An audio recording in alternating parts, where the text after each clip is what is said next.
तमाम नाज़रीन को ना सिर्फ मुबारकबाद देंगे बल्कि ईद सईद की सुबह जो है उसका आगाज़ बहुत ही खूबसूरत हुआ है। कराची में सुबह सवेरे तेज़ बारिश, कई इलाकों में बिजली कड़की, बादल बरसे हैं।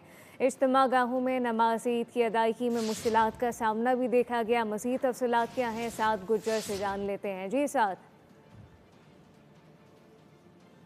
कराची में सुबह सवेरे तेज़ बारिश, कई इलाकों में बिजली कड़की है, बादल बरसे हैं, जबकि इज्तिमा गाहों में नमाज ईद की अदायगी में मुश्किलात का भी सामना रहा। मजमूई तौर पे जो नमाजी हैं उनको मुश्किलात का सामना रहा, लेकिन इस वक्त ईद उल फितर का पहला दिन है और नमाजी जो हैं वो ज़ाहिर है कि मुख्तलिफ इज्तिमा गाह और मसाजिद का रुख कर रहे हैं, और लेकिन उनको मुश्किलात का भी सामना है। नमाज ईद की अदायगी में बारिश की वजह से कराची में सुबह सवेरे तेज़ बारिश हुई है, कई इलाकों में बिजली कड़की है, बादल बरसे हैं, जबकि इज्तिमा गाहों में नमाज ईद की अदायगी में नमाजियों को मुश्किलात का सामना भी रहा है। इस वक्त ईद उल फितर का ये पहला दिन है और सभी जो इस वक्त खुशी से निहाल हैं, जो रोज़ेदार हैं, एक तोहफे के तौर पे ईद का दिन रोज़ेदार के लिए अल्लाह ताला ने रखा है। लेकिन इस वक्त नमाज ईद की अदायगी के लिए जो नमाजी इज्तिमा गाहों का रुख कर रहे हैं, मस्जिदों का रुख कर रहे हैं, उनको